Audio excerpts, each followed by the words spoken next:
காதல் reset and repeat அப்படின்னு சொல்லி ஒரு மூவி. ஆக்சுவலி இந்த மூவிலோட ஒரு 96 அந்த அதெல்லாம் தாண்டி ஒரு தலை காதலுக்குனே ஒரு லைஃப் இருக்கும்ல, அந்த லைஃப் ரொம்ப அழகாக காமிச்சிருந்தாங்க. அந்த படத்தோட மியூசிக் அடிச்சுக்கவே முடியாதுங்கிற அளவுக்கு இருந்தது. அப்படி ஒரு ஃபீல் கொடுத்ததே அந்த மியூசிக் தான். அந்த படத்தோட மிகப்பெரிய உயிரோட்டம்னு சொன்னால் மியூசிக். ஏன்னா அந்த படமே மியூசிக்கோட ஒரு கான்செப்டில் தான் ஆரம்பிக்கும். ஸோ அதுக்கேற்ற மாதிரியே அந்த மியூசிக்காக இருக்கட்டும், அவங்க பாடின விதமாக இருக்கட்டும், எல்லாமே சூப்பராக இருந்தது. என்ன அப்படின்னா, இவங்க செகண்ட் ஹாஃப்ல வெளிநாட்டில் அந்த ஒரு நல்ல ஒரு டிஃப்ரெண்டான பிளேஸ். ஆக்சுவலி அந்த பேர் வந்து எனக்கு மறந்துருச்சு. பட் அந்த ஊரோட அந்த ஒரு பிளேஸே ரொம்ப டிஃப்ரெண்டாக இருந்தது.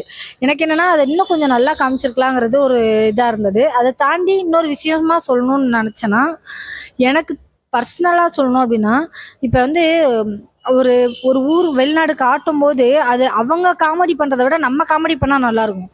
ஆனால் அவங்கள வச்சு காமெடி பண்ணுறேன்னு சொல்லி ஏதோ காமெடி கிரிஞ்சு மாதிரி ஆயிடுச்சோ அப்படிங்கிற மாதிரி எனக்குள்ள தோணுச்சு. செகண்ட் ஹாஃப் ஃபுல்லாகவே எனக்கு அப்படி தான் இருந்தது. நல்ல கதை, நல்ல ஒரு கான்செப்ட், டிஃப்ரெண்ட்டான ஒரு இது. உங்களுக்கு அந்த விசுவல் பார்க்கும்போதே செம்ம ஃபீலாக இருந்தது.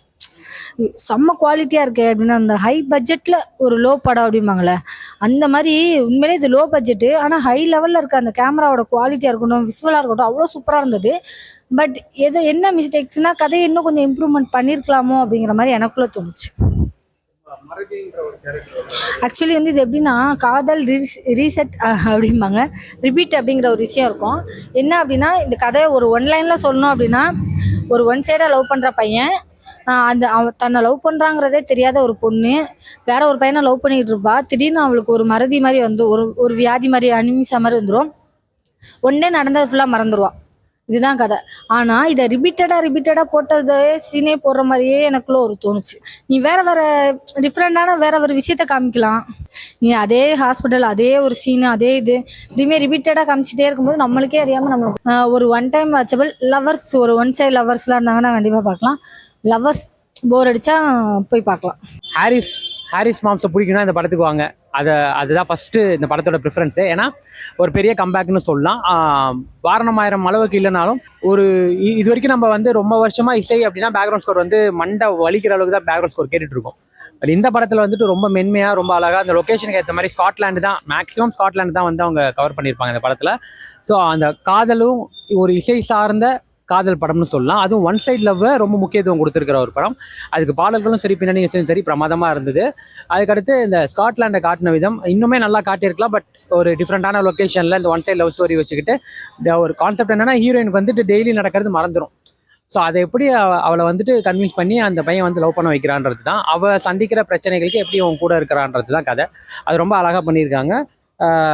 முக்கியமான ரெண்டு விஷயம் என்னன்னா, சினிமாட்டோகிராஃபி அண்ட் மியூசிக் பயங்கரமாக இருந்தது. ஆக்சுவலாக இது வந்து ஒன் சைட் லவ் தான். ஹீரோக்கு ஹீரோயின் மேலே உள்ள ஒன் சைட் லவ் தான். பட் அவங்களுக்கு வந்து இந்த தினம் மறந்து போகிற வியாதினால ஹீரோ வந்து அவர் வாழ்க்கைக்குள்ளே வராரு. அது வரைக்கும் வெளியிலேருந்து லவ் பண்ணுறாரு, அப்போ தான் அவங்க வாழ்க்கைக்குள்ளே வராரு. அதுக்கப்புறம் என்ன நடக்குது, ஹீரோயினுக்கும் இவருக்கும் என்ன நடக்குது அப்படின்றது தான் படத்தோட பிரச்சனை. என்னன்னா, ஸ்க்ரீன் பிளேல வந்துட்டு ரிப்பீட்டடாக ஒரே சீன் தான். அவங்களுக்கு மறக்கிறத தினமும் காட்டிகிட்டே இருக்கிறனால ஒரு மாதிரி ரிப்பீட்டடாக செகண்ட் ஹாஃப்ல ரொம்ப லாக் ஆயிடுச்சு. கிளைமேக்ஸ்லாம் வந்துட்டு 20 நிமிஷத்துக்கு முன்னாடியே முடிஞ்சிருச்சு. செகண்ட் ஹாஃப் இருந்தால் மேபி நல்லா இருந்திருக்கும். ஃபர்ஸ்ட் ஹாஃப் ஓகேவா இருந்து, செகண்ட் ஹாஃப் ரொம்ப பொறுமையாக சோதிச்சிருச்சு. ஆமாம் சார், சூப்பராக இது படம் வந்து என்ன சொல்கிறதுன்னா, ஃபுல்லாகவே ஃபாரினில் தான் எடுத்துருக்காங்க. என்ன சொல்லுவாங்க, டக்குன்னு பேர் வாயில வரல, நல்லா எடுத்திருக்காங்க படம். அந்த லொக்கேஷன்ஸ்லாம் பார்க்கும்போது லொக்கேஷன்ஸ்க்காகவே நம்ம வந்து படம் வந்து பார்க்கணும்னு தோணும். அந்த மாதிரி லொக்கேஷன்ஸுக்கு நல்லா எடுத்திருக்காங்க. மெயின் இந்த திரைப்படத்தில் வந்து என்னென்னா, ஹாரிஸ் ஜெயராஜ் இசை, அவர் ரொம்ப நாள் பற்றி இசை அமைச்சிருக்காரு. அந்த இசை வந்து படத்தில் பாட்டு இல்லைன்னா படமே இல்லைன்னு சொல்லுவாங்க. அந்த அளவுக்கு வந்து சாங் ரொம்பவே நல்லா இருக்கு. அடுத்தடுத்து ஒரு பாட்டு தான் வரும், சாங் தான் அதிகம். சாங் நல்லா இருக்குது. கதை வந்து உண்மையிலே லவ் ஸ்டோரி நல்லா கொண்டு போயிருக்காங்க சார். ஃபர்ஸ்ட் ஹாஃப்லாம் நம்ம கதை சொல்ல வேணாம், ஃபர்ஸ்ட் ஹாஃப்லாம் ரொம்ப அருமையாக கொண்டு போயிருக்காங்க கதை. செகண்ட் ஹாஃபும் நல்லா அதிகமாக சொல்ல வேண்டியது கரெக்டாக சொல்லியிருந்தாங்க, நடந்திருக்கும். கிளைமேக்ஸ் அப்படியே சொதப்பினாங்க பாருங்க. கிளைமேக்ஸ் அப்படியே சொதப்பிடுச்சு. நம்ம எதிர்பார்த்த கிளைமேக்ஸ் வேற, இவங்க காட்டின கிளைமேக்ஸ் வேற. அதுதான் கொஞ்சம் இடிக்குது. மற்றபடி படம் சூப்பராக இருக்குது. படம் ஒரு தடவை பார்க்கும்போது நமக்கு இன்ட்ரெஸ்ட் நல்லாவே இருக்கும். கிட்டத்தட்ட என்ன சொல்றதுன்னா, லவ் ஸ்டோரி கதை. இதயம் படம் பார்த்துருப்பீங்க முரளி. அந்த இதயம் படம் முரளி மாதிரி காதல சொல்லாமையே ஒரு 10 வயசுலேருந்து ரொம்ப சின்சியராக ஹீரோயினுக்கு தேவையானதை விட எல்லாத்தையும் வந்து அவர் பண்ணுவார்.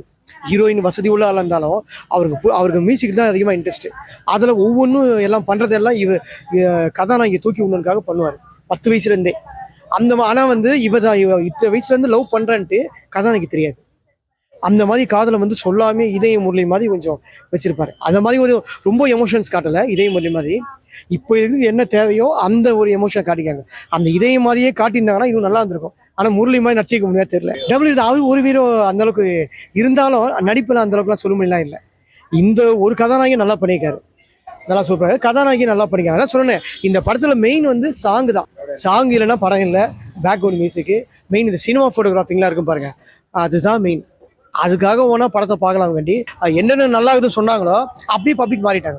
என் பக்கத்தில் உட்காந்துலாம் என்னப்பா வந்து நான் ஷேன்ட்டாங்க. ஏன்னா கிளைமேக்ஸ் வந்து அந்தளவுக்கு சொதப்பலான கிளைமேக்ஸ் படம். அதனால் என்ன கேட்டிங்கன்னா ஒரு தடவை வந்து பார்த்துக்கலாம்னு சொல்கிற ஆடியன்ஸுக்கு யாராவது இருந்தாங்கன்னா இந்த திரைப்படத்தை வந்து பார்க்கலாம்.